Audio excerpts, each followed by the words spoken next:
Hey guys, it's Keeley, and today I'm going to be doing my very first London book haul. I have been here for a little less than a month, and I have already gotten 9 books because I have a problem. The books are pretty cheap here, and I just can't stop myself because different editions and just different amazing things, and I just really need to slow my roll because I have 2 more months here, and there's only so much you can bring back. But anyway, let's get on into the books.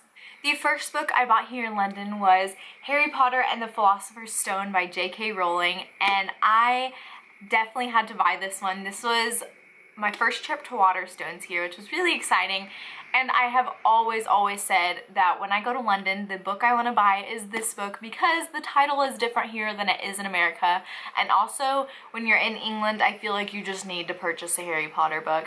I think this is my 6th copy of this book, but you know, I don't have a problem. It's really fine. I also don't have this edition yet, and it's very beautiful. I really love it.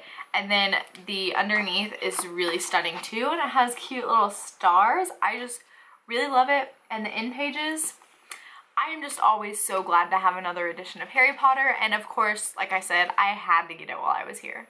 The next book I got at the Queen's bookstore, and that is The Remains of the Day by Kazuo Ishiguro, and I got this for my English class that I'm doing.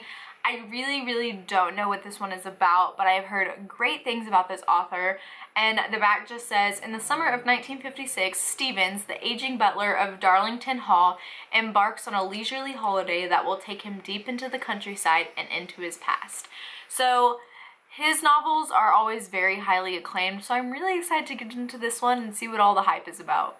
The next book I have here is A Monster Calls by Patrick Ness, and I picked up this one because the movie just recently came out, and before I see the movie, I want to read this book. It's very short, and it has like illustrations and stuff in it, which is pretty cool. I have heard that this makes you sob and cry so hard, and I already know I'm gonna cry because just watching the trailers, I cry. So this will be interesting, but I'm very excited for this one. Now this next one I am probably going to get kind of hate from because it is very controversial right now, and that is Carve the Mark by Veronica Roth. The reason I picked this up is because I personally want to see for myself if I'm getting the vibes that everyone else is, and I know some people say it doesn't matter if it's an opinion, like it's a fact that it's in there, and I know, but I, as a reader, don't want to be a person that allows other people to tell me what I can and cannot read. I love Veronica Roth, and so I will read any book she puts out, and so I just don't want to sit here and have people tell me you can't read that book, because it's my choice as a reader to read and like or dislike books that I pick up. And also, I honestly wasn't going to pick this up, but then Sabaa Tahir, which is one of my favorite authors and a beautiful woman of color who has faced tons of prejudice, wrote an article about this and why she's supporting it, and so I trust her with my life, and so I will leave the link down below to everything Sabaa said about this because it really turned my opinion and perspective around. And I just believe that you should not let people tell you what you can't read based on how they perceive something in a book. And so I'm going to go into this completely unbiased without any thoughts and just see if I get the same feels that everyone else is.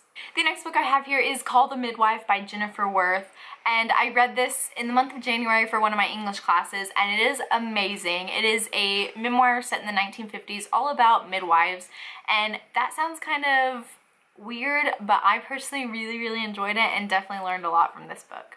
This next book is very tiny and really cute, but I went to Charles Dickens' house, and like his house is now a museum, so I went in there and I decided I had to buy one of his novels. Well, I guess it's really not a novel that I bought, but I had to buy one of his books while I was at his house, and I picked up The Signal Man by Charles Dickens, and it is so cute and pretty. It's very shiny, and apparently this is a ghost story. I think it also has another, oh yeah, The Boy at Mugby. Apparently they're ghost stories, and the lady that like sold this to me said that this is one of his best works. I've never heard of it, but I'm really excited because I just had to pick up something of his while I was at his house.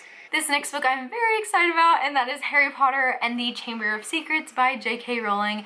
Yes, another Harry Potter book because I cannot be tamed. And I bought this one at the Portobello Market at Notting Hill.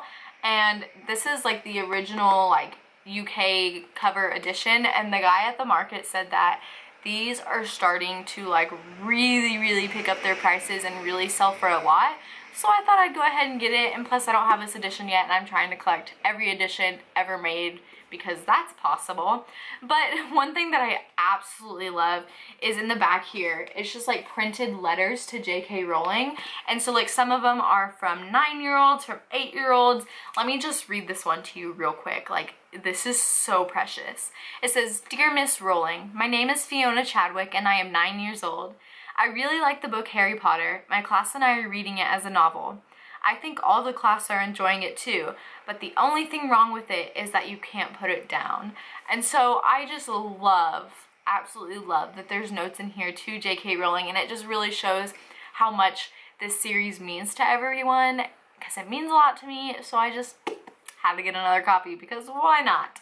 This next book I got because I was doing a buy one get one half price thing, and so this one was only £3, and that is the Bones Pharaoh. And right here it says it won the Children's Fiction Prize 2016 shortlisted thing. I don't know, it has an award on it, it's pretty cool. But I read the synopsis and it sounds like something I'm really gonna like. I'll just read it to you real quick. It says, "Subhi is a refugee." I know I butchered that name, I'm so sorry. "Born in an immigration detention center, life behind the fences is all he has ever known. Then he meets Jimmy, a scruffy, impatient girl from the other side of the fence. This is one story, the story of millions." And it sounds very similar to The Boy in the Striped Pajamas, which I love, so I'm very excited for this. And it's about refugees, so hashtag relevance in the United States. And I have a strong calling and a heart for refugees, so I am really excited to read more literature about it. And the last book I have to show you is another memoir, and that is When Breath Becomes Air by Paul Kalanithi. And I had been seeing this everywhere in bookstores here, and so every time I would go to a bookstore I would pick it up and read the synopsis over and over again. And so finally one day I was like, I just really want this book. And it follows this man who's 36, Paul, obviously it's a memoir, he wrote it. It follows Paul, age 36, who is a neurosurgeon, and then he is diagnosed with inoperable lung cancer. So that's just crazy. It says right here, one day he was a doctor treating the dying, the next day he was a patient struggling to live. And so that just really intrigued me. Once again, I love memoirs and just want to read all the memoirs, so I am really looking forward to this one. So those are all the books that I got in January. I hope you enjoyed my first London book haul. Thank you so much for watching. As always, all my social media links will be down below, and I will see you next time. Bye!